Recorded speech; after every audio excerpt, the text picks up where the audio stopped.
आपण परीक्षेमध्ये कसे तुमचे मार्कावरनं तुमचं ठरतं ना, तुमची श्रेणी. तुम्ही थर्ड क्लासमध्ये आहात, सेकंड क्लासमध्ये आहात, फर्स्ट क्लासमध्ये आहात, डिस्टिंक्शनमध्ये आहात, हे तुमचं मार्काप्रमाणे ठरतं. तर तुमच्या बुद्धीवर तुमची आता दाट ठरायला पाहिजे.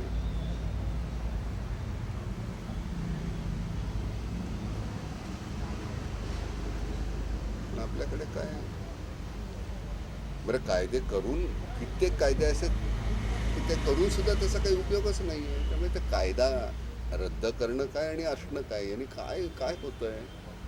आम्हाला जे करायचं ते करतोच आम्ही.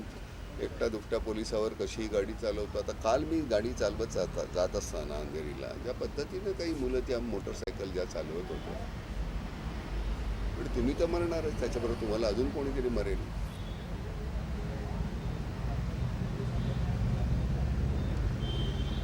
सगळीच तरुण पिढी तशी आहे असातला मुद्दा नाही आहे, पण काही अतिशय नाठाळ फार गलिच्छ वागतात. आणि शिक्षण हे एकमेव गोष्ट आहे की जोपर्यंत तुम्ही ते घेत नाही, सगळी मंडळी जी अशिक्षित आहेत मेनस्ट्रीममध्ये यायला पाहिजे सगळ्यांनी. त्याच्याशिवाय नाही आपल्याकडे काय होणार. जोपर्यंत मुख्य प्रवाहामध्ये सगळे धर्म पंथ जाती येत नाही आहेत, मला कायदा तोच पाहिजे जो तुला आहे, तुला कायदा तोच पाहिजे जो याला आहे. आपल्याकडे सगळे वेगवेगळे कायदे, तुला वेगळा मला वेगळा, काय करायचं.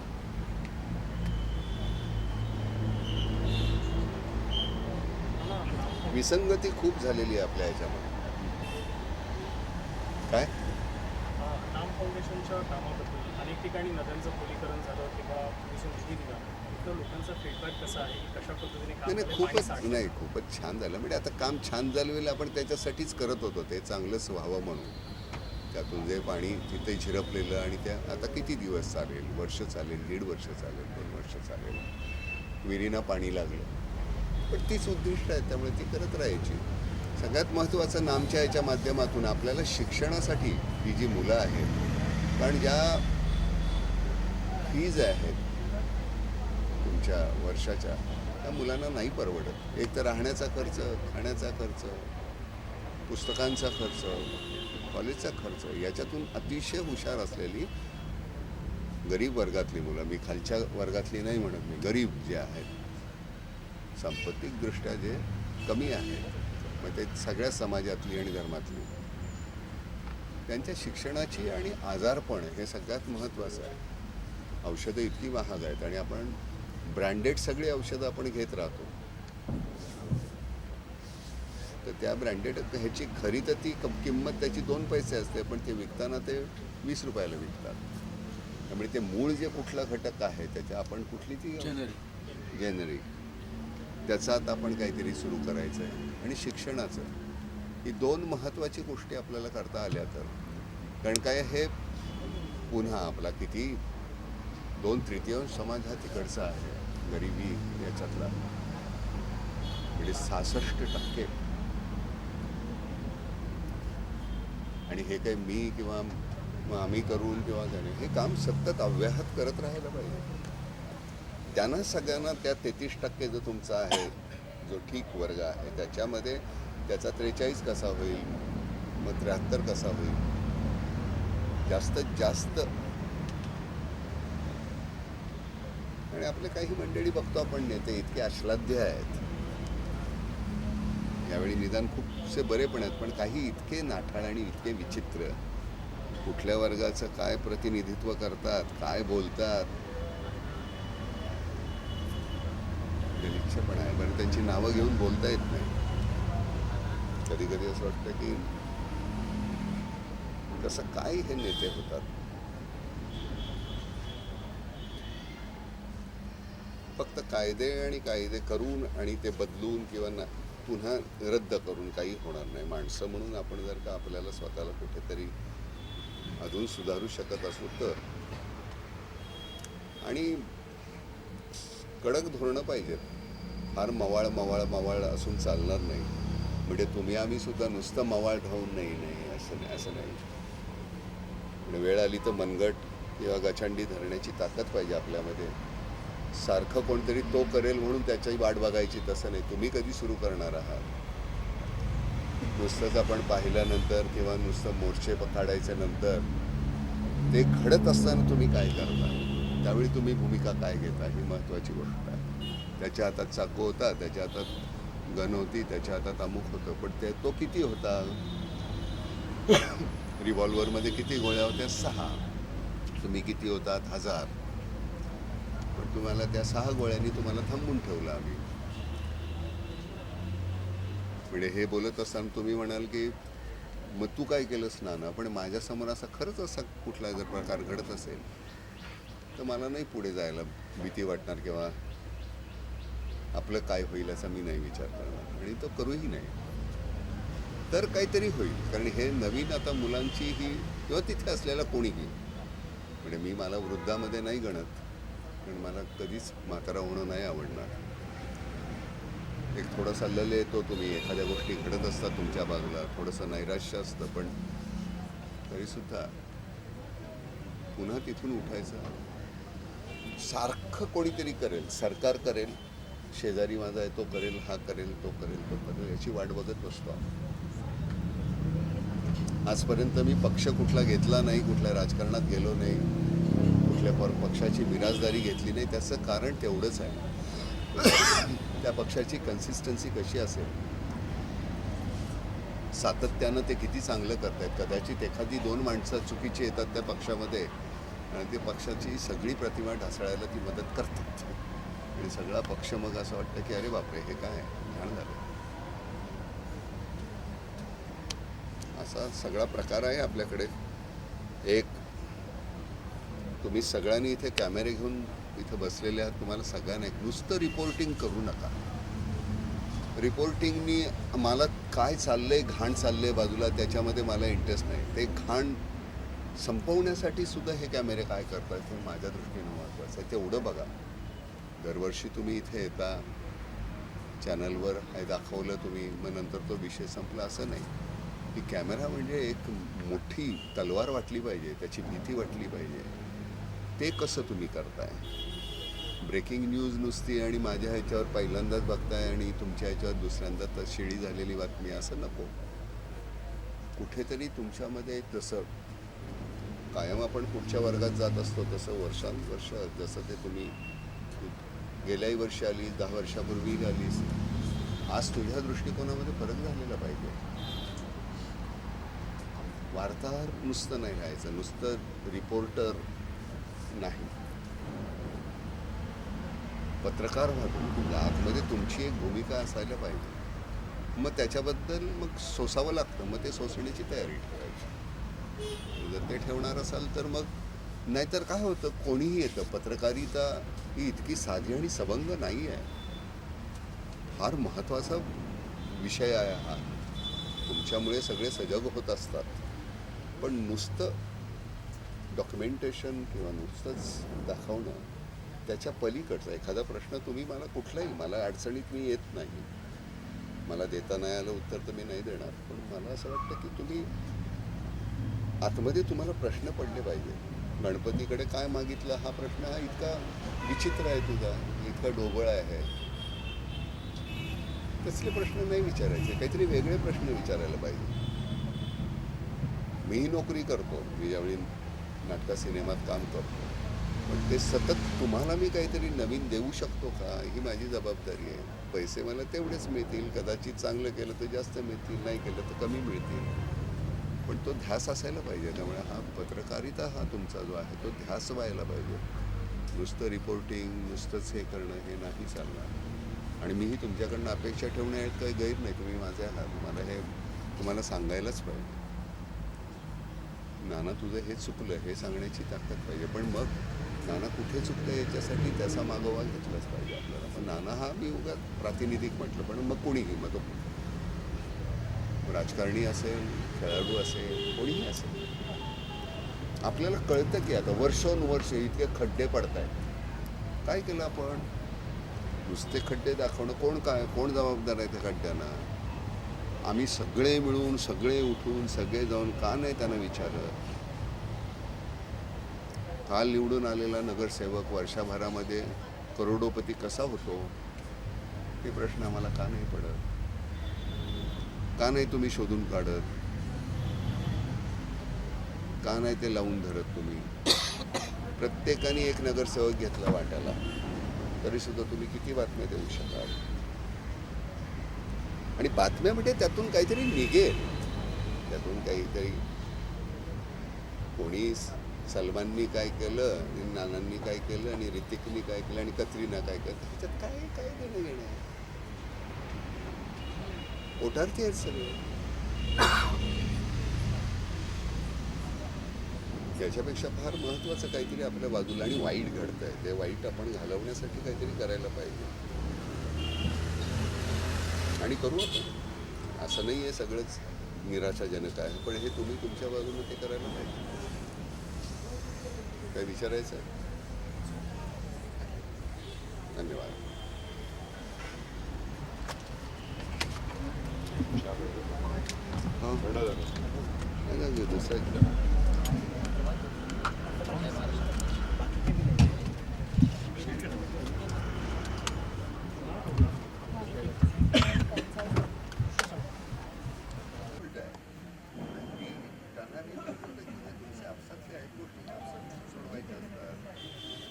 दुसरा असं मी तुम्हाला उलटा विचारलं त्याच्यानंतर नानाने तुम्हाला समजलं मी त्यांना मुद्दाम करून विचारल्याची बातमी येते कशी सर्च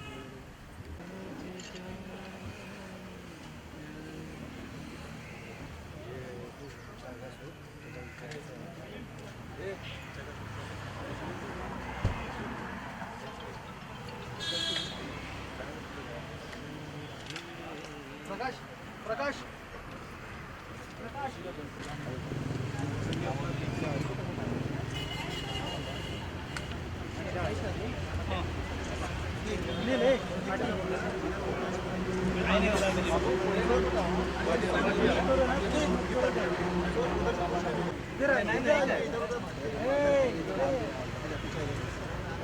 संदीप पाटील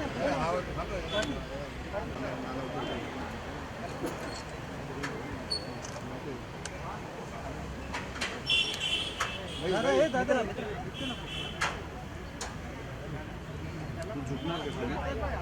काय नाही पीछे पीछे थोड़ा पार्टी है ना क्या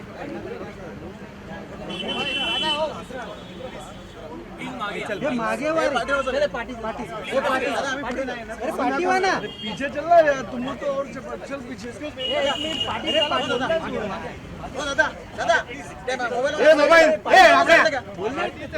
घेणारच नंतर अरे आत घे ना पार्टी चला ना पार्टी चला ना हे पीछे पार्टी पार्टी बोलले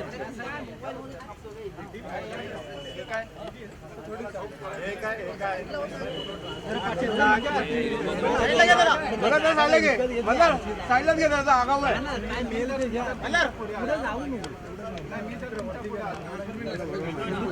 पुढे जाऊ नका रे मला एवढं ठीक आहे हे पाठी घे ना अरे हे पाठी आगे मत जाओ खाली बस इथे उभे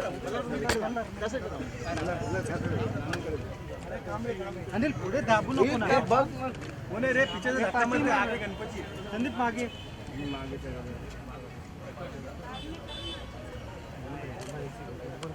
तुला हवा काय पाहिजे मोबाईल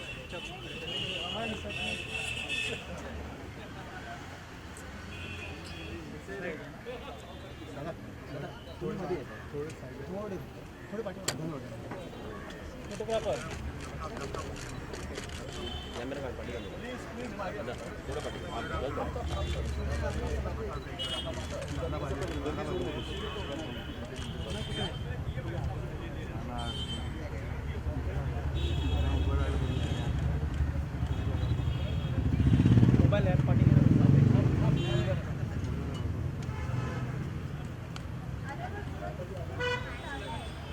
मूर्तीवर कोणी आतमध्ये जाऊ नका सगळं इकडे नाही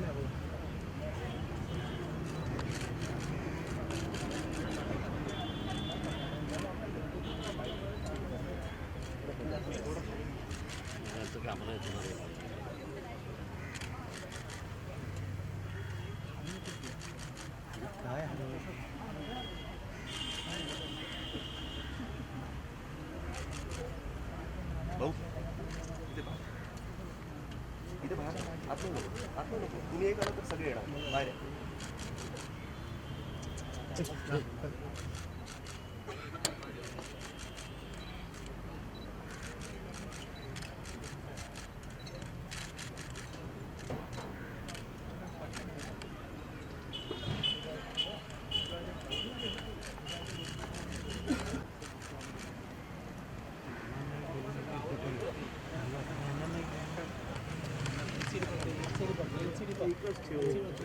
हात दाब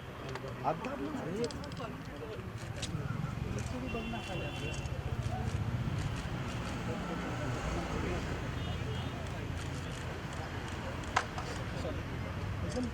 कॅमेरा बघ.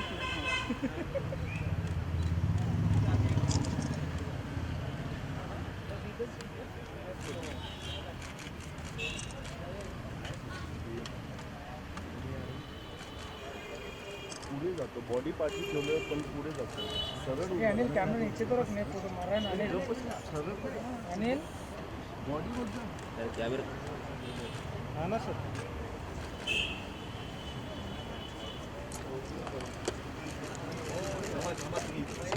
पुढे जाऊ नका रे.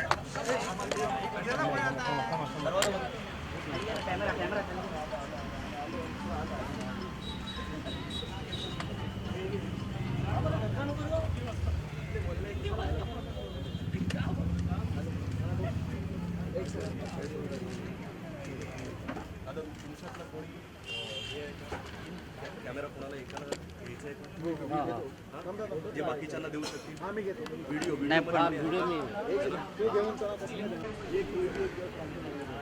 आम्हाला ना फोटो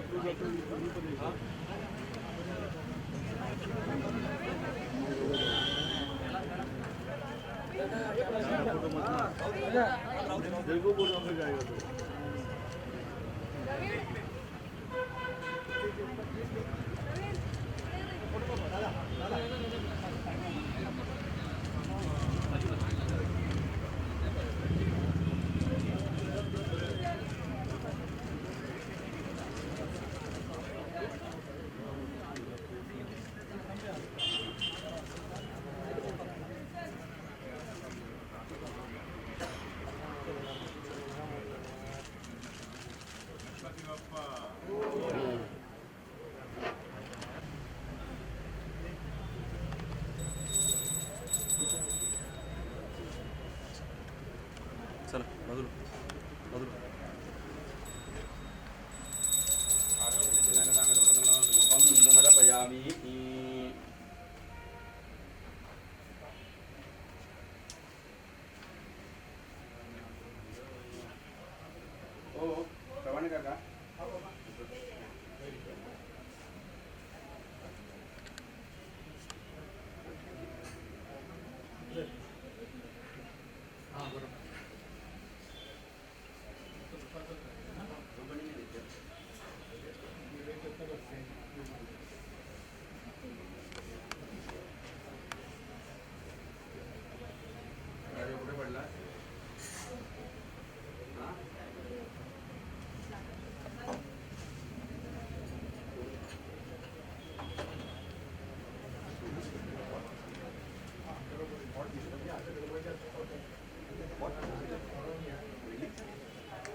वंदना सुगंधा गंधा सर्वदेवानां रूपोयं प्रतिगदां मार्धिवतिनां